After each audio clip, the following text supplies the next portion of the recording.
Topic is refraction through a glass slab. ठीक है, तो this is a glass slab, एक मोटा सा ट्रायंगुलर थिकनेस टी का एक ग्लास का एक स्लैब लेना है हमें। ठीक है, उसका हमने डायमेंशंस नोट कर लिया है और उसको नाम भी दे दिया है PQRS is the glass slab. ठीक है, ये पूरा मीडियम ग्लास से बना हुआ है। दिस इज द इंसिडेंट रे और ये है नॉर्मल। ठीक है, तो यहां पर एंगल ऑफ इंसिडेंस बनेगा। ठीक है, as the ray is moving from rarer medium to denser medium, air से ग्लास में जा रही है तो it will bend towards the normal, तो एंगल ऑफ रिफ्रैक्शन एकदम छोटा आएगा। एंड सेकेंड इंटरफेस पे रे ऑफ लाइट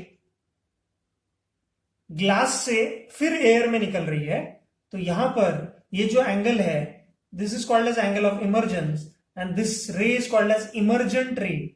ठीक है, और इस रे को हम लोग बोलेंगे इंसिडेंट रे। तो ये इंसिडेंट रे, ये रिफ्रैक्टेड रे और ये है इमर्जेंट रे।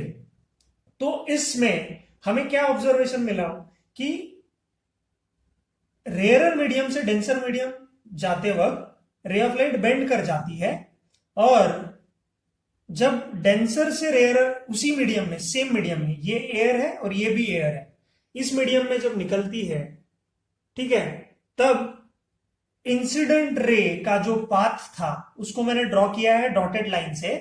इंसिडेंट रे का जो पाथ है और ये जो इमर्जेंट रे है, ये दोनों रेज एक दूसरे से पैरेलल है। ठीक है, and what is happening here is, ये जो डिस्टेंस है इन दोनों के बीच में, अगर मैं इसका परपेंडिकुलर लेंथ देखूं, ये रे और ये रे में जो डिफरेंस आया, बस इन्होंने पाथ चेंज किया है। ये और ये रे, इमर्जेंट रे and incident ray, they are parallel to each other, और ये जो डिस्टेंस है इन दोनों के बीच में, that is called as lateral displacement. क्या बोला जाता है? Lateral displacement.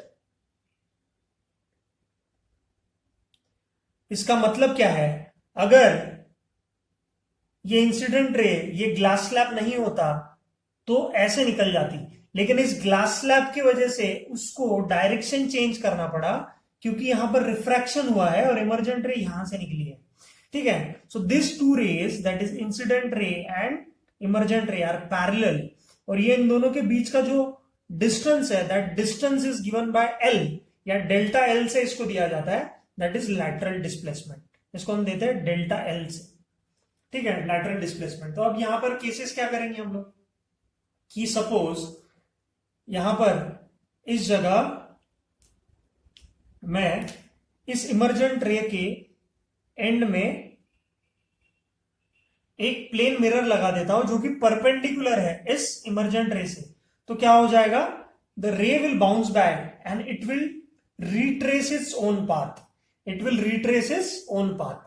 ठीक है, ये हमको देखने को मिलता है। तो जब भी आपको रिफ्रैक्शन थ्रू ग्लास स्लैब दिखाया जाए, तो आप दो तीन चीजें आप पहले कंसिडरेशन में लेना। क्या? पहले एंगल ऑफ इंसिडेंस, तो ray of light is given, ray of light refractive index, सारे रिफ्रैक्टिव इंडेक्स निकालो कि ray of light is moving from air to glass. ठीक है, तो क्या है यहां पर, sine of angle of incidence upon sine of angle of refraction. ठीक है, फिर दूसरे जगह पर यहां पर हमको क्या मिलेगा, रिफ्रैक्टिव इंडेक्स ऑफ ग्लास मिलेगा। इसको मैं और अच्छी तरह से लिखता हूं, refractive index of glass with respect to air. इसको पढ़ा कैसे जाता है, refractive index of glass with respect to air. तो यहां पर मिलेगा हमें sine of angle of incidence upon sine of angle of refraction, ये आर है। ठीक है, so this is your first medium का इंटरफेस, वहां पर रिफ्रैक्टिव इंडेक्स आपको मिल गया, this is your first equation. फिर दूसरी चीज हमको यहां मिलती है क्या, कि case 2, light is going from glass to air. इस जगह पर क्या है, ये ग्लास है और ये एयर है, ये भी एयर था बाहर वाला मीडियम, ये ग्लास है। ठीक है, तो now we are moving from glass, second case में, ये फर्स्ट केस था, फर्स्ट केस क्या था, एयर टू ग्लास। दूसरा केस क्या था, ग्लास टू एयर। ठीक है, तो ग्लास टू एयर में क्या आ जाएगा, refractive index, ray of light is moving from glass to air, तो रिफ्रैक्टिव इंडेक्स ऑफ, यहां पे लिखता हूं मैं sine of angle of R यहां पर, तो ये अगर आर है तो ये भी आर हो जाएगा, क्योंकि नॉर्मल हमेशा पैरेलल होते हैं, क्योंकि अगर ये रेक्टेंगुलर है तो ये साइड पी क्यू साइड और आर एस साइड दोनों भी क्या होंगी, एक दूसरे से पैरेलल होंगी, क्योंकि रेक्टेंगल है। तो ये अगर रिफ्रैक्टिव इंडेक्स का एंगल आर है तो ये भी एंगल आर हो जाएगा। तो सेकेंड इंटरफेस के लिए ये क्या बन जाएगा, एंगल ऑफ इंसिडेंस बन जाएगा दिस, और ये एंगल ऑफ रिफ्रैक्शन, तो ये हो जाएगा sine i upon sine sine r upon sine e. ठीक है, समझ में आ रही है बात। So now so this is the second, यहां पे इसको लिख सकता हूं रिफ्रैक्टिव इंडेक्स ऑफ एयर मिल रहा है हमें विथ रिस्पेक्ट टू ग्लास, तो ये हो जाएगा sign are by sine e. ठीक है, समझ में आ रही है बात। देन अब दोनों का रिफ्रैक्टिव इंडेक्स हमको मिल रहा है ना, तो अब हम इसको कैसे प्रूव कराए कि ये एंगल ऑफ इमर्जेंस और ये एंगल ऑफ इंसिडेंस एक दूसरे के इक्वल है। अगर ये दोनों इक्वल है इसका मतलब रे पैरेलल है, हो सकता है कि नहीं ऐसा भी। ठीक है, तो यहां पर ये दोनों दिया गया है ना, so from this we can write कि अगर इन दोनों को मैं मल्टीप्लाई करूं तो यहां पर क्या बचेगा, इसको सेकेंड इक्वेशन देता हूं। अगर मैं इन दोनों इक्वेशन को मल्टीप्लाई करूं तो मुझे क्या बचेगा, 1 into 2 करूं तो मेरे पास क्या एक कंडीशन आ जाएगी जिसमें मैं प्रूव कर सकता हूं कि mu g upon mu a, left hand side को मल्टीप्लाई करता हूं upon mu a mu g is equal to sine i upon sine r is into sine r upon sine e. तो साइन आर ने sine r को खत्म कर दिया, mu A खत्म, और ये सो यहां पर बचा 1, यहां पर आया sign i upon sine e. ठीक है, तो अगर मैं साइन ई को इधर लेके जाऊं, ठीक है, ये मिटा दूं क्या मैं ये वाला, चलो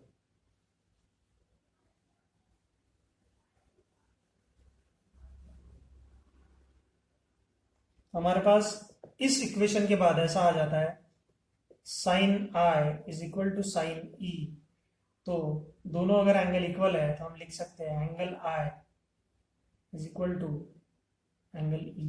तो इससे हमने प्रूव कर दिया कि ये जो इंसिडेंस एंगल है और इमर्जेंस एंगल अगर इक्वल है इसका मतलब क्या है, इंसिडेंट रे और ये इमर्जेंट रे यहां पर तो थी वो दोनों कैसी है, एक दूसरे से पैरेलल है, एक दूसरे से कैसी है वो पैरेलल है, ये उससे प्रूव हो जाता है।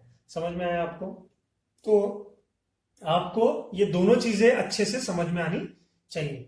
ठीक है, तो आप देखो इसमें और क्या कर सकते हो कि आई और ई तो incident ray and emergent ray are parallel, इससे प्रूव हो गया।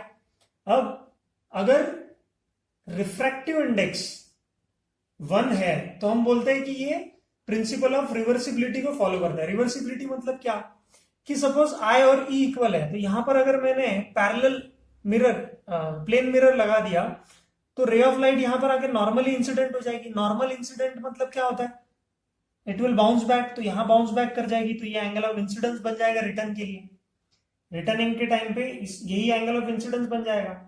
फिर वही पाथ पे एंगल ऑफ रिफ्रैक्शन होगा, फिर उसी पाथ पे एंगल ऑफ इमर्जेंस होगा। जो एरोज इस डायरेक्शन में दिख रहे हैं आपको, वो एरोज का डायरेक्शन चेंज हो जाएगा अपोजिट डायरेक्शन में।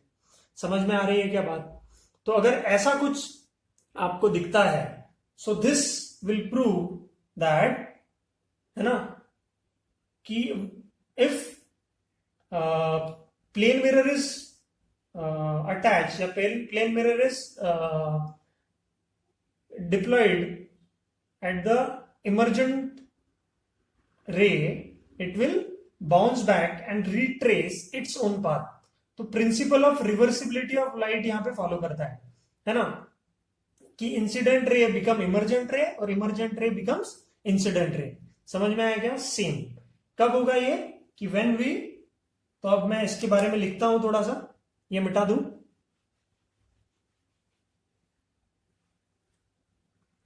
यहां पर आप लिख सकते हैं कि if a plane mirror, if a plane mirror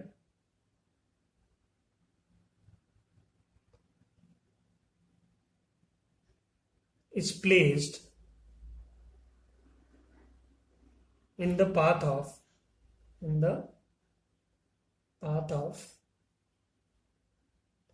emergent ray, ER लिख देता हूं, emergent ray, ठीक है, then the ray is reversed back,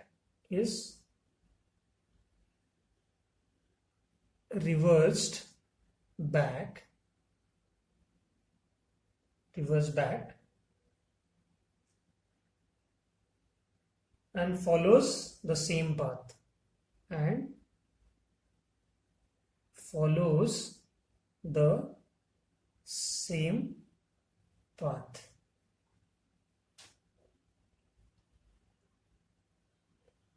along which it was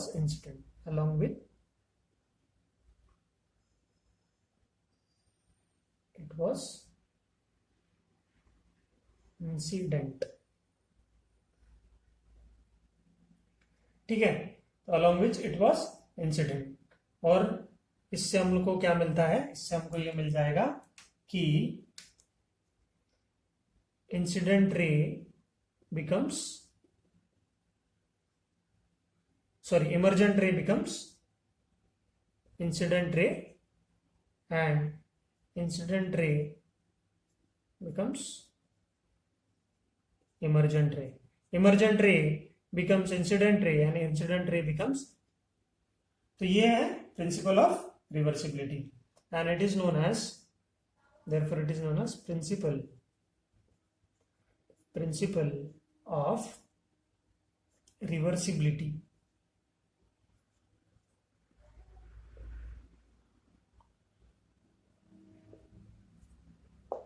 principal of reversibility.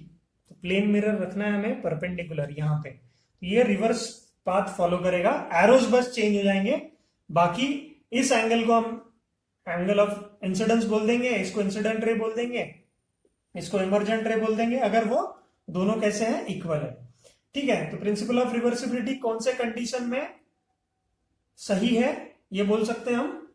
देखो यहीं पे लिखता हूं कि हमने देखा था कि ray of light is travelling from air to glass, तो यहां पर लिख सकता हूं refractive index of glass with respect to air, या फिर बोल सकते हैं refractive index, ray of light is moving from glass to air, तो क्या हो जाएगा सेकंड केस में? ग्लास से एयर में जाएंगे, है कि नहीं? तो ग्लास से एयर में गए, तो अब दोनों को अगर हम मल्टीप्लाई करें तो क्या हो जाएगा? यहाँ पे प्रिंसिपल ऑफ रिवर्सिबिलिटी प्रूव हो जाएगा, जैसे म्यू जी मतलब refractive index into mu A, sorry यहाँ पे क्या लिखा है? Mu A by mu G, तो अगर इनको मल्टीप्लाई करें हम तो आंसर कितना आता है? तो प्रिंसिपल ऑफ रिवर्सिबिलिटी तभी पॉसिबल है जब product of refractive index of two interfaces comes out to be 1। कब पॉसिबल है? जब ये आता है। तो प्रिंसिपल ऑफ रिवर्सिबिलिटी आप इसको हेडिंग डालकर ये वाला चीज आप लिख सकते हैं, ठीक है। फिर इसके बाद आता है और एक फैक्टर हमने देखा था कि लैटरल शिफ्टिंग, क्या बोला था हमने? लैटरल शिफ्ट देखा था, तो चलो हेडिंग डालते हैं नया। ये था हमारा प्रिंसिपल ऑफ रिवर्सिबिलिटी, इसको आप लिख लो अच्छे से।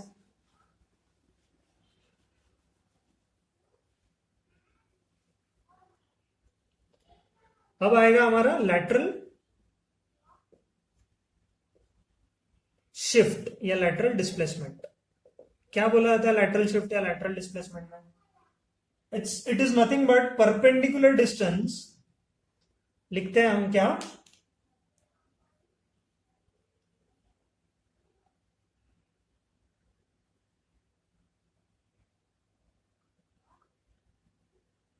perpendicular distance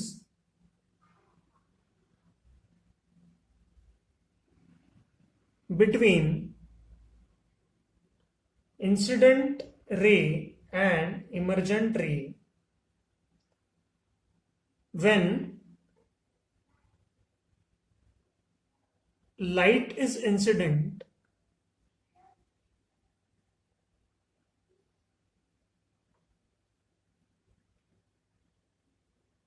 obliquely on a refracting slab with parallel faces.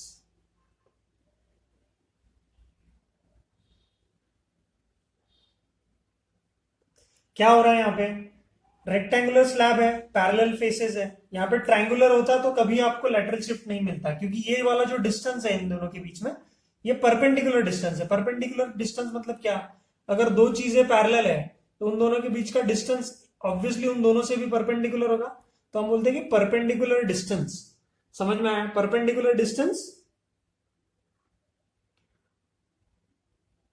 Distance between incident ray and, तो ये है इंसिडेंट रे और ये है क्या? इमर्जेंट रे. इमर्जेंट रे और ये है इंसिडेंट रे. उन दोनों के बीच का जो डिस्टेंस है दैट इज व्हाट, है ना?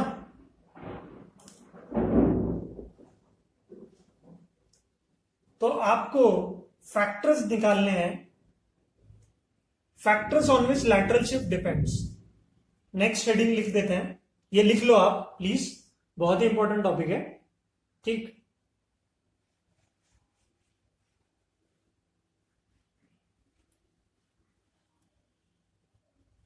Factors on which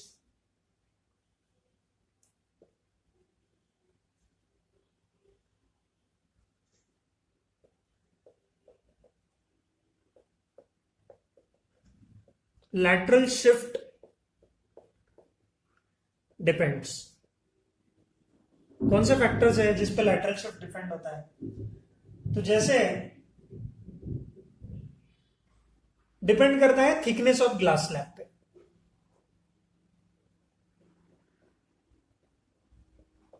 thickness of slab तो कैसे? तो जैसे अगर स्लैब इतना थिक है तो क्या होगा? रे ऑफ लाइट ऐसे आएगी, बेंड कर जाएगी और निकल जाएगी. मतलब ये इंसिडेंट रे हो जाएगी, ये इमर्जेंट रे हो जाएगी. तो इसके बीच में ये जो डिस्टेंस है दैट इज लैटरल शिफ्ट या लैटरल डिस्प्लेसमेंट. वही अगर थिकनेस ज्यादा है स्लैब की, देखो यहां पर अगर थिकनेस ज्यादा है, स्लैब की थिकनेस ज्यादा है, तो क्या हो जाएगा? इंसिडेंट रे ऐसे आएगी, थोड़ी शिफ्ट कर जाएगी और फिर इमर्ज हो जाएगी. तो क्या होगा? ये इंसिडेंट रे इधर जाने वाली थी, लेकिन इमरजेंस की वजह से, सॉरी ये नॉर्मल ऐसा है, इमरजेंस की वजह से ऐसे निकल गई. तो जितना ज्यादा थिकनेस होगा ग्लास स्लैब का, उतना ज्यादा हमको क्या मिलेगा? उतना ज्यादा हमें, यहां बना लेता हूं, इतना ज्यादा हमें क्या मिलेगा? लैटरल शिफ्ट मिलेगा. तो जितना मोटा स्लैब उतना ज्यादा लैटरल शिफ्ट मिलने वाला है. ये नॉर्मल है, ये यहां पे आएगा रिफ्रैक्टेड रे और ये इमर्जेंट रे. तो ये जो इंसिडेंट रे जाने वाली थी, इसके बीच में जो डिस्टेंस होगा दैट इज लैटरल शिफ्टिंग. ठीक है, तो जितना ज्यादा थिकनेस उतना ज्यादा लैटरल शिफ्ट मिलेगा. ठीक है, तो थिकनेस ऑफ ग्लास स्लैब पे डिपेंड करता है. ठीक है, दूसरी चीज क्या है कि जहां पर हम बोल रहे हैं कि lateral shift is proportional to angle of incidence. तो अगर ग्लास स्लैब का थिकनेस उतना ही है इसी केस में, लेकिन एंगल ऑफ इंसिडेंस बड़ा होता और तो एंगल ऑफ रिफ्रैक्शन मिलता, और एंगल ऑफ इंसिडेंस और एंगल ऑफ इमर्जेंस तो सेम होता, लेकिन थोड़ा सा दूर मिलता हमें. क्या? लैटरल शिफ्ट और ज्यादा बड़ा मिलता. ठीक है, फिर और तीसरा फैक्टर जो बहुत ही आसान है, मतलब दूसरा फैक्टर हमने देख लिया था. दूसरा फैक्टर क्या? एंगल ऑफ इंसिडेंस पे डिपेंड करता है. तो एंगल ऑफ इंसिडेंस जितना बड़ा होगा उतना लैटरल शिफ्टिंग ज्यादा होगा, इन दोनों के बीच का डिस्टेंस और बढ़ेगा फिर, क्योंकि ये इधर टेढ़ी हो जाएगी, अगर ये इधर जाती तो ये यहां पर थोड़ा सा शिफ्टिंग और ज्यादा मिलता। ठीक है, दूसरी चीज है कि refractive index of glass slab. तो अगर ग्लास का रिफ्रैक्टिव इंडेक्स ज्यादा है तो और ज्यादा बेंड होगी रे, है ना। मतलब अगर रिफ्रैक्टिव इंडेक्स ही ज्यादा है तो ये रिफ्रैक्शन का जो एंगल मिला है हमें, ray of light moving from rarer medium to denser medium, और ज्यादा बेंड करती, और ज्यादा बेंड करती, और ज्यादा दूर निकलती, तो हमें और बड़ा लैटरल शिफ्ट मिलता। तो ये सारे फैक्टर्स आपको समझ में आने चाहिए। ठीक है, और चौथी चीज है जो कि आप शायद रिलेट ना कर पाए, that is nothing but it is inversely proportional lateral shift, मतलब डेल्टा एल लिखता हूं मैं, delta L is inversely proportional to wavelength. अब इसको समझो जरा, हमने क्या बोला था, refractive index of any medium moving from air to glass, suppose air से ग्लास में जा रही है, it depends upon velocity of light in air upon velocity of light in glass, wavelength of light in air upon wavelength of light in glass. और इसको कैसा लिखा जाता है हमने, refractive index of glass with respect to air. तो देखो, refractive index is inversely proportional to the refract wavelength in that particular medium. तो अगर हम बोल सकते हैं refractive lateral shifting is directly proportional to refractive index या आर आई, जितना ज्यादा रिफ्रैक्टिव इंडेक्स उतना ज्यादा लैटरल शिफ्ट हम बोल रहे हैं। तो लैटरल शिफ्ट और रिफ्रैक्टिव इंडेक्स इनके बीच में डायरेक्ट प्रोपोर्शन है ना, और रिफ्रैक्टिव इंडेक्स और वेवलेंथ के बीच में इनवर्स प्रोपोर्शन है। तो लैटरल डिस्प्लेसमेंट और वेवलेंथ के बीच में भी क्या होगा, इनवर्स प्रोपोर्शनलिटी होगा। तो आप इस चीज को ध्यान में रखो, अगर आपको ये रिलेशन समझ में आया है तो आपको इजीली बाकी चीजें समझ में आएगी, जो कि बोल रही है कि refractive index is directly proportional to lateral shifting, then क्या, lateral shifting is inversely proportional to wavelength of the incident ray of light. समझ में आया क्या, है ना। तो ये चार फैक्टर्स आप लिखो कि lateral shifting, lateral shift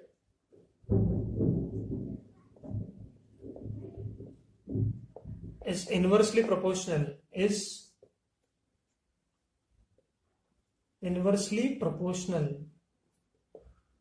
to wavelength of incident ray। ठीक है, lateral shift delta L is inversely proportional to lambda। ठीक है, तो आप लिखो इसको, और बहुत ही इंपॉर्टेंट है, इसको इग्नोर मत करना। और अगर होमवर्क होता है तो आप कंपाउंड स्लैब का होमवर्क खुद से करो। ठीक है, तो आज के लिए इतना ही, थैंक यू।